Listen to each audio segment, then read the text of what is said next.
محترم بزرگوں، معزز نوجوانوں، پردہ نشین ماں اور بہنوں اور معصوم بچوں، آج کی رات شب برات کہلاتی ہے۔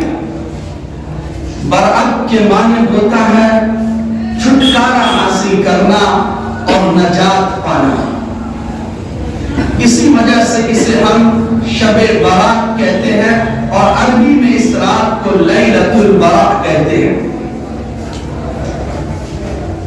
اس رات کی فضیلت حدیث مبارکہ میں بے شمار فضیلتیں آئی ہیں، اور خاص طور پر یہ مہینہ جو شعبان کا مہینہ ہے، اس مہینے کے تعلق سے اللہ کے رسول صلی اللہ علیہ وسلم کا ارشاد ہے کہ شعبان کا مہینہ رجب اور رمضان کے درمیان کا مہینہ ہے، یعنی یہ مہینہ رجب اور رمضان کے بیچ میں آتا ہے، اور بہت سارے لوگ اس مہینے کی فضیلت سے غافل ہیں۔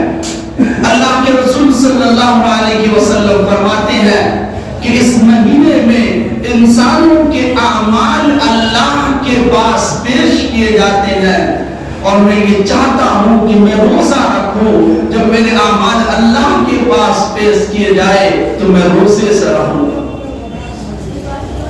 اور دوسری حدیث میں اللہ کے رسول صلی اللہ علیہ وسلم نے ارشاد فرمایا، یہی وہ شعبان کا مہینہ ہونے والا ہے۔ اللہ کے رسول صلی اللہ علیہ وسلم نے فرمایا کہ میں مناسب سمجھتا ہوں کہ میں روزے سے رہوں جب میرا نام موت کے فرشتے کے پاس بھیجا جائے۔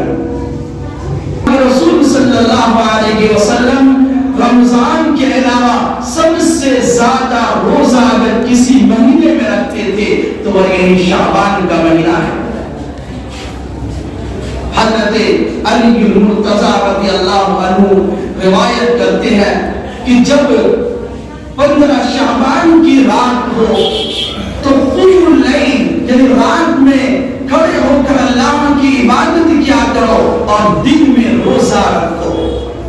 یہی وہ حدیث ہے جس سے یہ بات ثابت ہے کہ 15 رمضان کو ہمیں روزہ رکھنا چاہیے۔ پھر اس کے بعد حضرت علی رضی اللہ عنہ فرماتے ہیں کہ رات ایسی بابرکت رات ہے کہ ایسی مبارک رات ہے کہ اللہ سبحانہ و تعالی آسمان دنیا پر نزول فرماتے ہیں، اور آسمان دنیا پر نزول ہو کر اللہ سبحانہ و تعالی 3 اعلان کرتے ہیں۔ ذرا غور سے سنیے گا کہ اللہ 3 اعلان کرتے ہیں۔ پہلا اعلان یہ ہوتا ہے کوئی مغفرت چاہنے والا، ہے کوئی اپنے گناہوں کو بخشوانے والا کہ میں اس کے گناہ کو بخش دوں، میں اس کی مغفرت کر دوں، ہے کوئی رزق چاہنے والا، ہے کوئی رزق کا متلاشی کہ میں اسے رزق عطا کروں، ہے کوئی مصیبت اور بلاؤں سے پناہ چاہنے والا کہ میں اس کو پناہ دوں۔ اللہ سبحانہ و تعالی یہ اعلان بار بار کرتے ہیں، پھر بھی آج ہم مسلمانوں کا حال یہ ہے کہ ہم بجائے اللہ کے سامنے جھکنے کے، بجائے اللہ کی عبادت کرنے کے، ہم اس مقدس رات کو بھی گوا دیتے ہیں۔ میرے محترم بزرگوں دوستو، مگر ایک بات یاد رکھنی چاہیے، بے شمار حدیثیں ہیں، ان سے یہ بات ثابت ہے کہ 14 قسم کے لوگ ایسے ہیں جن کی مغفرت اللہ سبحانہ و تعالی اس جیسی مقدس رات میں بھی نہیں کرتے ہیں۔ آخر کون ہے 14 قسم کے لوگ؟ کہا جاتا ہے کہ پہلے وہ لوگ ہیں جو اللہ کے ساتھ کسی کو شریک ٹھہراتا ہو، یعنی اللہ کی داری میں کیا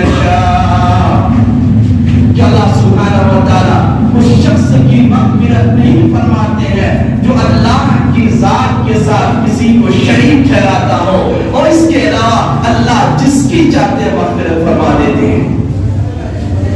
دوسرا آدمی وہ جس کی اللہ مغفرت نہیں فرماتے ہیں، وہ آدمی جو اپنے دل کے اندر کینہ رکھتا ہو، جو چڑھتا ہو دوسروں سے ناجائز طریقے سے، اللہ اس کی بھی مغفرت نہیں فرماتے ہیں۔ تیسرا وہ آدمی جو اپنے ماں باپ کی نافرمانی کرتا ہو، ماں باپ کے خلاف جاتا ہو، تو اللہ ایسے شخص کی بھی مغفرت نہیں فرماتا۔ یاد رکھیے، ماں باپ کا بہت بڑا مقام ہے، بہت بڑا مرتبہ ہے، کیونکہ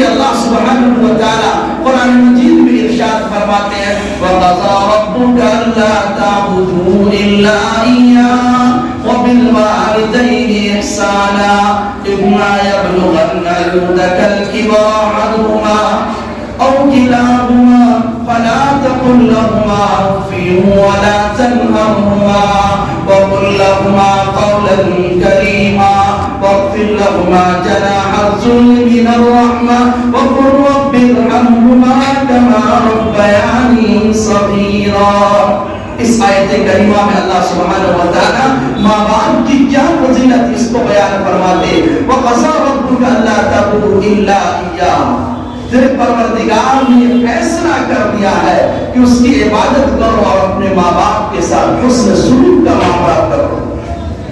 میرے محترم بزرگوں دوستو، اس لیے اگر ہم اپنے ماں باپ کی نافرمانی ہیں، رشتے کو توڑتے ہیں، یہ بہت بڑا جرم اور گناہ ہے کہ کسی انسان کے رشتے کو دوسرا آدمی توڑ دے، اس کو ختم کر دے.